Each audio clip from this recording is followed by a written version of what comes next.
తెలంగాణలో రెండో విడత గ్రామ పంచాయతీ ఎన్నికల పోలింగ్ ప్రశాంతంగా కొనసాగుతోంది. మధ్యాహ్నం 1 గంట వరకు పోలింగ్ జరగనుంది. 3911 సర్పంచ్ పదవుల కోసం 12782 మంది అభ్యర్థులు బరిలో నిలిచారు.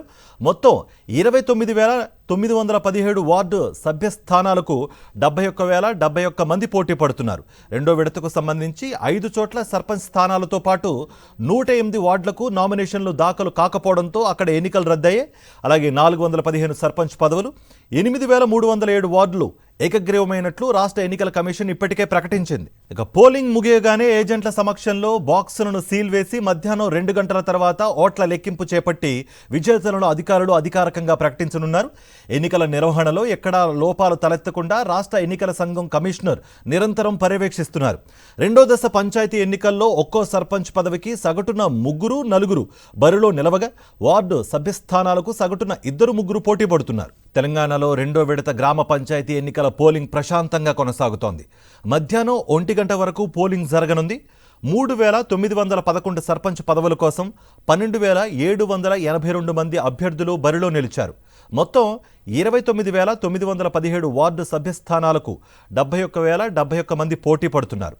రెండో విడతకు సంబంధించి 5 చోట్ల సర్పంచ్ స్థానాలతో పాటు 108 వార్డులకు నామినేషన్లు దాఖలు కాకపోవడంతో అక్కడ ఎన్నికలు రద్దయ్యాయి.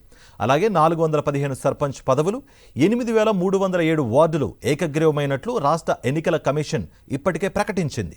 కరీంనగర్ జిల్లాలో రెండో విడత పంచాయతీ ఎన్నికల పోలింగ్ కొనసాగుతోంది. 418 స్థానాల్లో ఉమ్మడి జిల్లా వ్యాప్తంగా పంచాయతీ ఎన్నికలు జరుగుతుండగా చలిని కూడా లెక్క చేయకుండా ఓటర్లు బారులు తీరారు. పోలింగ్ కేంద్రాలకు ఓటర్లు తరలి వస్తున్నారు. మధ్యాహ్నం 1 గంట వరకు పోలింగ్ కొనసాగనుంది. 2 గంటల నుంచి ఓట్ల లెక్కింపు ఉంటుంది. రెండో విడత పోలింగ్పై మరింత సమాచారం మా ప్రతినిధి రమణ అందిస్తారు. పంచాయతీ ఎన్నికల సందడి గ్రామాల్లో మొదలైంది. ముఖ్యంగా పోలింగ్ ఉదయం 7 గంటల నుంచి మధ్యాహ్నం 1 గంట వరకు సాగనుంది. ఆ తర్వాత 2 గంటల నుంచి కౌంటింగ్ ప్రక్రియ ప్రారంభం కాబోతుంది. మనం చూడవచ్చు, దాదాపు మొదటి విడత ఫలితాల్లో వచ్చిన రిజల్ట్స్తోని అన్ని పార్టీలు కూడా రెండో విడత మూడో విడత పైన పెద్ద ఎత్తున ఒక ఉత్కంఠ వాతావరణం అయితే నెలకొంది. ఖచ్చితంగా ఇంకా సాధించుకోవాలనే ఒక తపనతో ఉన్నాయి. ఈ నేపథ్యంలో జరుగుతున్న పోలింగ్ కొంత ఇంట్రెస్టింగ్గా మన గ్రామాల్లో కనిపిస్తుంది. ఉదయం కొంచెం చలిగా ఉండడంతో మా ఓటర్స్ రావడం కొంత మందకోడిగా కనిపిస్తుంది. అయితే ముఖ్యంగా ప్రస్తుతం మనం తిమ్మాపూర్ మండలం మహాత్మానగర్లో ఉన్న మహాత్మానగర్లో 2500 ఓట్లు ఉన్నాయి. ముఖ్యంగా 10 వార్డుల్లో ఈ ముఖ్యంగా 4 సర్పంచ్ అభ్యర్థులు హోరాహోరీగా పోరాడుతున్నారు. మరొక వైపు 10 వార్డుల్లో ఇప్పటికే కొన్ని ఏకగ్రీవం అయిపోయిన నేపథ్యంలో మొత్తంగా ఒకసారి మనకి ఇక్కడ ఓటర్స్ ఉన్నారు. మొట్టమొదటి ఓటు ఇక్కడ సర్పంచ్ అభ్యర్థి ఉల్లంగుల ఏకానందం వేశారు. అసలు ఈ ఓటు వినియోగించుకోవడం పైన ఆయన ఏం చెప్తారో తెలుసుకుందాం. చెప్పండి, ముఖ్యంగా మీరు ఏం చెప్తారు? నమస్కారం సాక్షి మీడియాకు. వాస్తవానికి గ్రామాల్లో జరిగే హోరాహోరీ ఎన్నికల్లో ప్రధానంగా అభ్యర్థులు పోటీపడి ఓటర్లను తీసుకొచ్చి ఓటేయించుకునే క్రమంలో మొదటి స్థానంలో పంచాయతీ సర్పంచ్ ఎన్నికలు, వార్డు ఎన్నికలు జరుగుతాయి. పార్టీల గుర్తు కాకుండా ఊరు గ్రామంలో జరిగే వర్గాల వారి కానీ కులాల వారి కానీ జరిగే ఈ పోరాటంలో గ్రామ అభివృద్ధి ధ్యేయంగా పనిచేసే వ్యక్తినే ఎన్నుకునే క్రమంలో చివరి వరకు చివరి రేపనంగా ఓటు నిర్ణయిస్తారు ఈ గ్రామాలలో. అంటే ముఖ్యంగా మీరు మొట్టమొదటి ఓటర్గా ఉన్నారు ఇవాళ కనిపిస్తున్నారు. నేనేంటంటే ఒక సెంటిమెంట్ కూడా, అంటే ఓటర్లో నాది మొదటి నెంబర్ కూడా, ఓటు బ్యాలెట్లో మొదటి నెంబరు, మొదటి ఓటుగా నేను వినియోగించగల వచ్చిన కాబట్టి ఈ ఊర్లో మొదటి వ్యక్తి ఉండాలి, రాష్ట్రంలో మహాత్మానగర్ మొదటి స్థానంలో తీసుకుపోవాలనే కృతనిశ్చయంతో ఈ ఎన్నికలు రావడం జరిగింది. ఇది ప్రధానంగా ఈ పంచాయతీ ఎన్నికలు అనేది ఒక గ్రామంలో మూల్యమైన ఓటును వినియోగించుకునే ఓటుగా అని భావించి ముందుగా తీసుకోవడానికి నేను రావడం జరిగింది. ఇది ముఖ్యంగా ఇక్కడ ఉల్లంగుల ఏకానందం, ఈయన సర్పంచ్ అభ్యర్థిగా ఉన్నారు మహాత్మానగర్లో. ఆయన్నే మొట్టమొదటి ఓటు వేశారు. అదొక సెంటిమెంట్గా ఆయన భావిస్తున్నారు. మనం చూడవచ్చు, దాదాపు పంచాయతీ ఎన్నికల సందడి అనేది ఈ సమరోత్సాహం మనకు రెండో విడతలో కూడా కనిపిస్తుంది. ఎందుకంటే మొదటి విడత ఫలితాలతోని ముఖ్యంగా ఇది పార్టీ రహితంగా జరుగుతున్నప్పటికీ కూడా పార్టీలకు సంబంధించిన మద్దతుదారులను గెలిపించుకునేందుకు అన్ని పార్టీలు కూడా తపన పడుతున్న నేపథ్యంలో మనం చూడవచ్చు. మరొక పోలింగ్ సెంటర్లో నేను మీకు చూపిస్తున్నా, ఇప్పటికే ఓటర్లంతా కూడా కొంత వస్తున్నారు. అయితే చలి వాతావరణంతో కొంత మందకోడిగా మనకు కనిపిస్తుంది మహాత్మానగర్లో. మొత్తంగా సాయంత్రానికైతే ఈ ఫలితాలు వెలువడనుండడంతో ఒక ఉత్కంఠమైన వాతావరణం మనకు కనిపిస్తుంది. ముఖ్యంగా ఇది మహాత్మానగర్ ఒక చిన్న గ్రామ పంచాయతీ, అర్బన్ ఓరియంటేషన్తో ఉన్న గ్రామ పంచాయతీ కావడంతో ఇది ఒక ఇంట్రెస్టింగ్ ఫ్యాక్టర్గా కూడా మనకు కనిపిస్తుంది. ఉమ్మడి మహబూబ్నగర్ జిల్లా వ్యాప్తంగా రెండో విడత పంచాయతీ ఎన్నికల పోలింగ్ ప్రశాంతంగా కొనసాగుతోంది. ఉమ్మడి జిల్లాలో 565 గ్రామ పంచాయతీలకు గాను 46 గ్రామ పంచాయతీలు ఏకగ్రీవం కాగా 519 గ్రామ పంచాయతీలకు ఎన్నికలు జరుగుతున్నాయి. ఆయా పోలింగ్ కేంద్రాల పరిధిలో ఓటు వేసేందుకు గ్రామస్తులు క్యూ కట్టారు. మహబూబ్నగర్ జిల్లాలో పోలింగ్పై మరింత సమాచారం మా ప్రతినిధి విజయభాస్కర్ అందిస్తారు.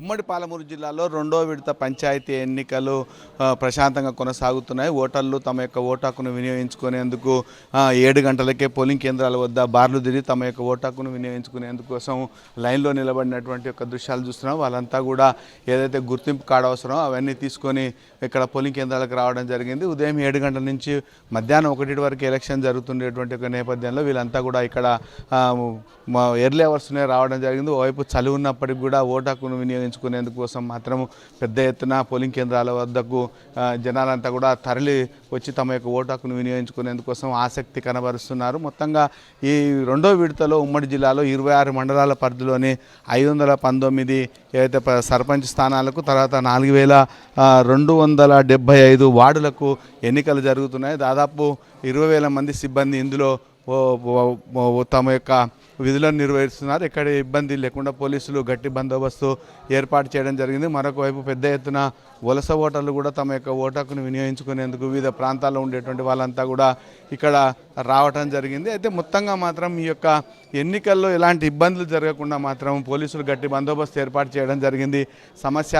అతి సమస్యాత్మకమైనటువంటి పోలింగ్ కేంద్రాల వద్ద కూడా గట్టి బందోబస్తు ఏర్పాటు చేయడం జరిగింది. ఎప్పటికప్పుడు సమస్యాత్మకమైనటువంటి పోలింగ్ కేంద్రాలు ఏముంటాయో అక్కడ వాళ్ళందరూ కూడా ఎలాంటి ఇబ్బందులు లేకుండా ఎప్పటికప్పుడు కలెక్టరేట్లో కంట్రోల్ రూమ్లు ఏర్పాటు చేసి అక్కడి నుంచి పర్యవేక్షించడం జరిగినటువంటి పరిస్థితి ఉంటుంది. కాబట్టి ఈ యొక్క ఎన్నికల్లో దాదాపు 16 రకాలైనటువంటి ఏదో ఒక రకమైన గుర్తింపు కార్డును తీసుకొని వచ్చి తమ యొక్క ఓటు హక్కును వినియోగించుకునేటువంటి విధంగా ఇప్పటికే స్లిప్పులు కూడా అందజేయడం జరిగింది. ఇక 200 మీటర్ల దూరంలో మాత్రం ఎవ్వరు కూడా గుమికూడకూడదు అనేటువంటి విధంగా పోలీసులు రిస్ట్రిక్షన్ పెట్టడం జరిగింది. ఇక్కడ గుమిగూడినట్టయితే కఠిన చర్యలు తీసుకుంటామని కూడా హెచ్చరించినటువంటి యొక్క నేపథ్యంలో మాత్రము ఎన్నికలు ప్రస్తుతం ప్రశాంతంగా కొనసాగుతున్నాయి. అయితే ఈ యొక్క మధ్యాహ్నం వరకు తర్వాత 2 గంటల నుంచి కౌంటింగ్ నిర్వహించేటువంటి ప్రక్రియ ఉంటుంది. కాబట్టి దానికి సంబంధించినటువంటి ఏర్పాట్లు కూడా పోలీసులు ఎక్కడెక్కడ ఇబ్బంది లేకుండా ఉండేందుకోసము మనం చూస్తున్నాం. ఈ యొక్క హనువాడ మండల కేంద్రంలో ఉండేటువంటి ఒక పోలింగ్ కేంద్రం ఏదైతే ఉందో ఈ పోలింగ్ స్టేషన్ వద్ద మహిళలు కానీ తర్వాత పురుషులు బార్లు తీరి తమ యొక్క ఓటు హక్కును వినియోగించుకునేందుకు వచ్చినటువంటి యొక్క దృశ్యాలను కూడా చూడవచ్చు. మరొక వైపు ఎవరైతే ఎన్నికల అధికారులు పీఓలు కానీ ఏపీఓలు వాళ్ళంతా కూడా ఓటు హక్కును వినియోగించుకునేటువంటి వచ్చేటువంటి ఓటర్లకు సంబంధించినటువంటి యొక్క గుర్తింపు కార్డు చూసిన తర్వాత అక్కడ ఉండేటువంటి ఏజెంట్లు నిర్ధారిస్తే ఆ తర్వాత ఓటు హక్కును వినియోగించుకునేందుకోసం కావలసినటువంటి సిరాం మరక వేయడం కానీ ఆ తర్వాత కంపార్ట్మెంట్ ఏదైతుందో ఓటు వేసేటువంటి కంపార్ట్మెంట్ ఇట్లా అన్ని ఏర్పాట్లు చేసి వచ్చేటువంటి ఓటర్లు కూడా ఎలాంటి ఇబ్బందులు లేకుండా తమ యొక్క ఓటు హక్కును వినియోగించుకునేందుకు కావాల్సినటువంటి అవి కూడా చేయడం జరిగింది. మరొక వైపు పోటీలో ఉండేటువంటి అభ్యర్థులకు సంబంధించి వార్డు సభ్యులు కానీ సర్పంచులు కానీ వాళ్ళకి సంబంధించినటువంటి గుర్తులను కూడా బయట డిస్ప్లే చేయడం జరిగింది. ఆ తర్వాత ఈ యొక్క ఎన్నిక ప్రక్రియ అంతా కూడా ఎప్పటికప్పుడు అధికారులు మరియు జోనల్ అధికారులు తర్వాత రూట్ ఆఫీసర్స్ ఎవరైతే ఉన్నారో వాళ్ళంతా కూడా పర్యవేక్షించడం జరిగింది. మరొక వైపు కలెక్టర్ కానీ ఎస్పీ వాళ్ళంతా కూడా కొన్ని పోలింగ్ కేంద్రాలను సందర్శించి ఓట్ల యొక్క సరళిని పర్యవేక్షిస్తున్నారు. ఎట్టి పరిస్థితుల్లో కూడా ఓటర్లు నిర్భయంగా పోలింగ్ కేంద్రాలకు వెళ్ళి తమ యొక్క ఓటు హక్కును వినియోగించుకోవాలని సూచిస్తున్నారు. కెమెరామెన్తో విజయభాస్కర్, సాక్షి న్యూస్, మహబూబ్నగర్. రైట్. రంగారెడ్డి జిల్లా చేవెళ్లలోని ఒక పోలింగ్ కేంద్రం వద్ద మా ప్రతినిధి దిలీప్ అందుబాటులో ఉన్నారు. దిలీప్, ఈ సెకండ్ ఫేజ్ పంచాయతీ ఎలక్షన్ సంబంధించి సరళి ఎలా ఉంది, ఓటింగ్ సరళి, అండ్ దానికి సంబంధించి మీ దగ్గర ఎలాంటి ఇన్పుట్స్ ఉన్నాయి దిలీప్? భారత రాజ్యాంగం కల్పించినటువంటి ఓటు హక్కును అవాంఛనీయ సంఘటనలు జరగకుండా ప్రశాంతమైనటువంటి వాతావరణంలో ఓటు హక్కును వినియోగించడానికి అధికారులు అన్ని ఏర్పాట్లు పూర్తి చేయాలని చెప్పుకోవచ్చు. ఉదయం 7 గంటలకు ప్రయాణమంటి పోలింగ్ సరళి కొనసాగుతున్న పరిస్థితి కనిపిస్తుంది. ఇప్పటివరకు ఓవరాల్గా చూసుకుంటే రంగారెడ్డి జిల్లాలో 20% పోలింగ్ నమోదైనట్టుగా అధికారులు అయితే చెప్తున్న పరిస్థితి కనిపిస్తుంది. ఇక ఓటు హక్కును వినియోగించుకోవడానికి ఓటర్లు కూడా ఉదయం నుంచి 7 గంటల నుంచి కూడా పోలింగ్ బూతుల వద్దకు బారులు తిరిగే పరిస్థితిని మనం చూస్తున్నాం. ఎందుకంటే స్థానికంగా జరుగుతున్నటువంటి ఈ ఎన్నికల్లో తమ గ్రామానికి సంబంధించిన అభ్యర్థులు పోటీలో ఉంటే తమ గ్రామానికి సంబంధించిన ఓటర్లు ఓటు హక్కు వినియోగించుకునే అవకాశం ఉంటుంది కాబట్టి సో తమకు తెలిసినటువంటి అభ్యర్థులను ఎలాగైనా సరే గెలిపించుకోవాలనే ఉద్దేశంతో గ్రామానికి సంబంధించిన ఓటర్లు ఇతర ప్రాంతాల్లో స్థిరపడినటువంటి వాళ్ళు కూడా ఉత్సాహంగా ఓటు హక్కును వినియోగించడానికి పోలింగ్ బూతుల కోసం పరిస్థితిని చూస్తున్నాము. పోలింగ్ బూతుల్లో కూడా ఓటు హక్కు వినియోగించడానికి ప్రశాంతమైన వాతావరణాన్ని కూడా కల్పించారు. సో ప్రస్తుతానికి రంగారెడ్డి జిల్లాలో చాలా ప్రశాంతమైన వాతావరణంలోనైతే ఎన్నికల ప్రక్రియ కొనసాగుతున్న పరిస్థితి కనిపిస్తుంది.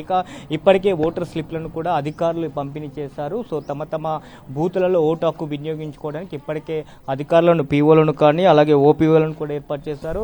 సో పీఓలు ఓపీఓలు ఎవరైతే ఓటు హక్కును వినియోగించడానికి బూతులోకి వస్తారో సో తమకు వచ్చినటువంటి ఓటర్ స్లిప్ను అలాగే తమతో పాటు తెచ్చుకున్నటువంటి సుమారు భారత ప్రభుత్వంచే గుర్తింపు పొందినటువంటి 16 రకాల ఐడి కార్డులు, ముఖ్యంగా ఎపిక్ కార్డు లేనటువంటి ఎవరైతే ఓటర్లు ఉంటారో సో వాళ్ళు భారత ప్రభుత్వం గుర్తించినటువంటి సుమారు 16 గుర్తింపు కార్డులను తీసుకొని తమ ఓటు హక్కు వినియోగించుకోవచ్చు. సో ఎవరైతే అభ్యర్థులు బరిలో ఉన్నారో వారికి సంబంధించినటువంటి ఏజెంట్లు పోలింగ్ బూత్లో ఉంటారో వచ్చినటువంటి ఓటు హక్కు వినియోగించుకోవడానికి వచ్చినటువంటి అభ్యర్థులు ఎవరైనా సో వాళ్ళకి సంబంధించినటువంటి ఐడి ప్రూఫ్ నిర్ధారణ చేసిన తర్వాత వారికి ఓటు హక్కు వినియోగించుకునేటువంటి అవకాశం ఉంటుంది. సో పూర్తిగా ఇవన్నీ కూడా బ్యాలెట్ బాక్స్ల ద్వారా జరుగుతున్నటువంటి ఎన్నికలు కాబట్టి స్వస్తిక్ గుర్తు తమకు సంబంధించిన అభ్యర్థికి వేసిన తర్వాత తమ ఓటు హక్కుకు సంబంధించినటువంటి ప్రక్రియ పూర్తవుతుంది. సో దీనికి సంబంధించి ఎక్కడ కూడా అవాంఛనీయ సంఘటనలు జరగకుండా ఇప్పటికే అధికారులు కూడా అన్ని ఏర్పాట్లు చేశారు. ముఖ్యంగా ఈ రంగారెడ్డి జిల్లాకు సంబంధించి 13 మండలాల్లో 2వ దశ పంచాయతీ ఎన్నికలు జరుగుతున్న నేపథ్యం కనిపిస్తుంది. సుమారు 178 గ్రామాల్లో పంచాయతీ ఎన్నికలు జరుగుతున్నాయి. సో దీనికి సంబంధించి ఉమ్మడి ఈ రంగారెడ్డి జిల్లాకు సంబంధించి 30కి పైగా సమస్యాత్మక పోలింగ్ కేంద్రాలను అధికారులు గుర్తించారు.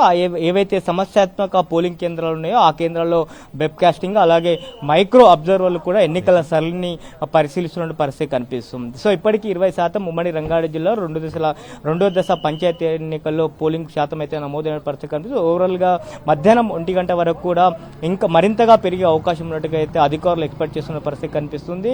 ఎందుకంటే ఇప్పటికీ అభ్యర్థులు కూడా చాలా పెద్ద ఎత్తున కూడా ప్రచారం చేశారు. గ్రామంలో ఉన్నటువంటి ఓటర్లతో పాటు ఈ గ్రామానికి సంబంధించిన ఓటర్లు ఇతర ప్రాంతాల్లో ఎవరైతే స్థిరపడ్డారో వారికి సంబంధించి కూడా పెద్ద ఎత్తున కూడా ఇప్పటికే ప్రచారాన్ని కూడా నిర్వహించారు. కాబట్టి సో పెద్ద ఎత్తున కూడా ఓటు హక్కును వినియోగించుకోవడానికి ఓటర్లు కూడా ముందుకు వస్తున్న పరిస్థితి కనిపిస్తోంది. Karthik, thank you Dilip.